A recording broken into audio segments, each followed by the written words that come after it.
భారతీయ సాంప్రదాయం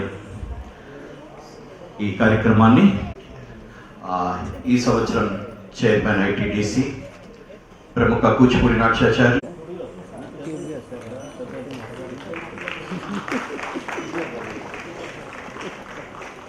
చింతారావు బాలకృష్ణ, ఎంబీఎన్ మూర్తి గారు,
ధన్యవాదాలు అతిథులందరికీ కూడా.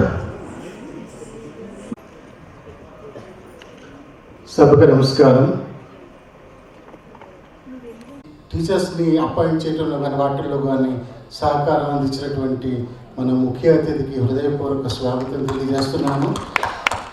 అదేవిధంగా ఎంతోమంది కళాకారులు, పద్మశ్రీ అవార్డీస్, చాలామంది నిష్ణాతులైనటువంటి నాట్య కళాకారులందరూ కూడా ఈ రోజున ఈ సమావేశాన్ని ఇచ్చేసినందుకు ఒక చైర్మన్గా హృదయపూర్వక స్వాగతాన్ని తెలియజేస్తున్నాను.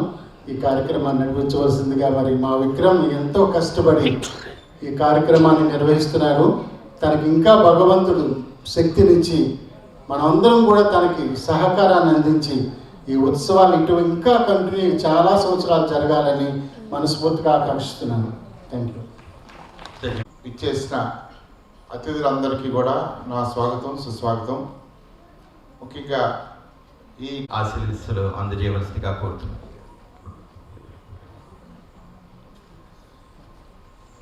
సత్యనారాయణ గారికి ఈనాటి కార్యక్రమానికి ముఖ్య అతిథిగా విచ్చేసి ఆశీస్సులు అందిస్తున్న రాష్ట్రాల నుంచి వచ్చిన నిష్ణాతులందరికీ కూడా నా హృదయపూర్వక ధన్యవాదాలు. ఈరోజు మా విక్రమ్ గౌడ్ గారు ఎన్నాళ్ళగానో కృషి చేస్తూ వస్తున్నారు. 20 ఏళ్ళగా నిరంతరం పోరాడుతూనే ఉన్నారు. వారికి ప్రభుత్వం సహకరిస్తున్నారు. అయితే దానికి సహకారం this inaugural function of ITDC 2026. I know how much Vikramji has been doing. It's a laudable work, and I always appreciate and wish him all the best for more service to our Indian art and culture through different dance festivals, competitions, seminars and whatnot. I have been associated with him for last many years, and it's wonderful to always come here in Visakhapatnam, which is really the center of Kuchipudi dance, of course, throughout Andhra Pradesh. Kuchipudi is very well known all over India, but Vikramji has given laudable service to Kuchipudi, and I wish ITDC many long years of success. Thank you. Thank you.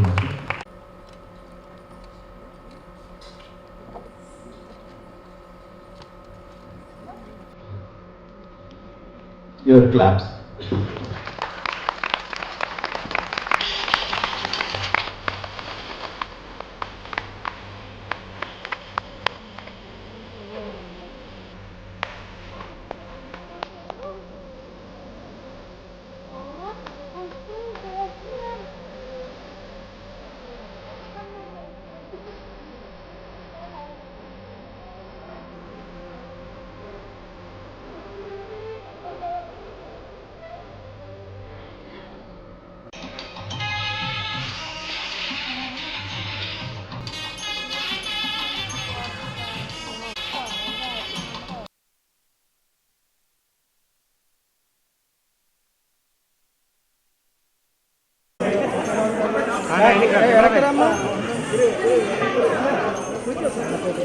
నీ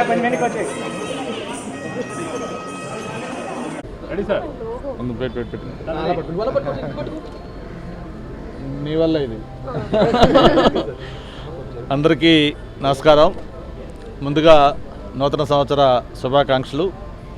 ఈ కొత్త సంవత్సరంలో మన అందరికి కూడా మంచి జరగాలని, రాష్ట్ర ప్రజలందరూ కూడా సుఖ సంతోషాలతో సౌఖ్యంగా ఉండాలని మనస్ఫూర్తిగా ఆ సింహాద్రప్పను కోరుకుంటూ, మరి కొత్త సంవత్సరంలో విశాఖ నగరంలో ఒక పండగ, రియల్గా ఇది ఒక కల్చరల్ ఫెస్టివల్. మరి సోదరులు విక్రమ్ గౌడ్ గారు కానీ, అలాగే మరో సోదరులు రోణమతి గారు కానివ్వండి, ఈ ఐటీడీసీ, ఈ టూరిజం డ్యాన్స్ కాంగ్రెస్ అనే పేరుతోటి ఒక ఇది ఏర్పాటు చేయటం, అందులో మరి ఒక రాష్ట్రమే కాదు దేశ విదేశాల నుంచి కూడా ఎంతోమంది ప్రతినిధులు దాంట్లో పాల్గొనటం, ఒక పండగ వాతావరణంలో కార్యక్రమం జరగడం చాలా సంతోషంగా ఉంది. నేను ఈ సందర్భంగా మరి మరొకసారి ఆల్రెడీ చెప్పాను, అక్కడ మళ్ళీ చెప్తా ఉన్నాను. విశాఖపట్నం అనేది ఒక ఫైనాన్షియల్ క్యాపిటల్గా ఆల్రెడీ ఉంది. అది ఒక కల్చరల్ క్యాపిటల్ కావాలి. ఉత్తరాంధ్ర అనేది కళ్ళకి ఒక కేర్ ఆఫ్ అడ్రస్గా కావాలి. ఇక్కడున్నంతమంది కళాకారులు లేకపోతే రచయితలు కానీ లేకపోతే ఎంతోమంది ఇక్కడ ఉత్తరాంధ్ర నుంచి ఉన్నారు మనకి. వాళ్ళందరికీ కూడా సరైన గుర్తింపు ప్రోత్సహించే విధంగా ఇలాంటి ఒక వేదికలు ఏర్పాటు చేయాల్సిన బాధ్యత కూడా ప్రభుత్వం పైన, మళ్ళాంటి వాళ్ళ పైన కూడా ఉంది. మరి ఈ సందర్భంగా నేను విక్రమ్ని అలాగే రోణమతి గారిని ఒకటే కోరుతా ఉన్నాను, వైజాగ్ని కల్చరల్ క్యాపిటల్గా చేయడం కోసం మీకు ప్రభుత్వం నుంచి ఎలాంటి సహాయం కావాలి, అలాగే ఇక్కడ వైజాగ్లో కూడా మీకు ఇతర సపోర్ట్ ఎలాంటిది కావాలో తప్పకుండా నేను కూడా ఇందులో పార్టిసిపేట్ చేస్తాను, నేను కూడా దీంట్లో భాగస్వామ్యం అవుతాను. దీన్ని మనం ముందుకు తీసుకెళ్దాం. వైజాగ్ అనేది ఒక కల్చరల్ హబ్గా తయారు చేసరికి అన్ని ప్రయత్నాలు చేద్దామని చెప్పడం జరిగింది. మరి తను ఒక రిలెంట్లెస్ ఎఫర్ట్స్ ఎప్పుడు కూడా చేస్తూ ఉన్నారు ఈ దీనికి సంబంధించి. ఆల్రెడీ రోణమతి గారు అయితే ఒక రైటర్స్ అకాడమీ పేరుతోటి వాళ్ళు ఒక రెగ్యులర్గా ఒక ప్రోగ్రామ్స్ అన్నీ మొన్ననే చూసాం, ఒక నాటకాలు ఏదో కూడా పెట్టి వాళ్ళ చివరికి వాళ్ళ మనవాళ్ళు కూడా ఆ కల్చరల్ సైడు ఎక్కడ ఆ కళలకు సంబంధించి ఎంకరేజ్ చేస్తూ ఉన్నారు. మరి దీనికి నా వంతు సపోర్ట్గా భవిష్యత్తులో మీరు చేసే కార్యక్రమాలకి నేను కూడా ఇన్వాల్వ్ అయ్యి దాంట్లో మరింత ముందుకు తీసుకెళ్ళడానికి నేను కూడా ప్రయత్నం చేస్తానని చెప్పి కూడా తెలియజేసుకుంటూ, వైజాగ్లో ఒక కల్చరల్ సెంటర్ ఒకటి కావాలని కూడా ఎప్పటి నుంచో ప్రజల కోరిక. దాన్ని తప్పకుండా ఈ టర్మ్లో డెఫినెట్గా ఆ కల్చరల్ సెంటర్ కూడా ఏర్పాటు చేసేదానికి అన్ని ప్రయత్నాలు కూడా జరుగుతూ ఉన్నాయి. Thank you. Nataraj music and dance academy, dance India magazine conduct చేసేటువంటి ఇంటర్నేషనల్ ట్రెడిషనల్ డ్యాన్స్ కాంగ్రెస్ అనేటువంటిది లాస్ట్ ఇయర్ మొదలుపెట్టాము. ఈ ఇయర్ సెకండ్ చాప్టరు. దీనిలో భాగంగా ఏంటంటే సుమారు 8 దేశాల నుంచి, Brazil, Kenya, Hong Kong and Sri Lanka, వివిధ దేశాల నుంచి పేపర్ ప్రజెంటేషన్, సెమినార్స్, పెర్ఫార్మెన్స్లు ఉన్నాయి. సుమారు 1500 మంది క్లాసికల్ డాన్సర్స్, కూచిపూడి, భరతనాట్యం, ఒడిస్సీ, వివిధ జానపద నృత్యాలతో కూడా ఇక్కడ పెర్ఫార్మెన్స్ చేస్తున్నారు. ఇది 3 రోజుల ప్రోగ్రాము. ఇవాళ రేపు ఈ రోజున ఇక్కడ కళాభారతి ఆడిటోరియంలో ఉంటుంది. 3వ రోజున 4 గంటలకి 4వ తారీఖున ఎంజిఎం గ్రౌండ్స్లో ఉన్నటువంటి బీచ్ రోడ్లో ఉన్న ఎంజిఎం గ్రౌండ్లో 1500 మంది కూచిపూడి, భరతనాట్యం, ఆంధ్రనాట్యం డాన్సర్స్తో ఒకేసారి నాట్య ప్రదర్శన కూడా జరుగుతుంది. సో అందులో బ్రెజిల్కి చెందినటువంటి కమలాక్షి అండ్ గోపాలన్ కలిసి ఒక భారతీయ నాట్యాన్ని కూడా ప్రదర్శిస్తారు.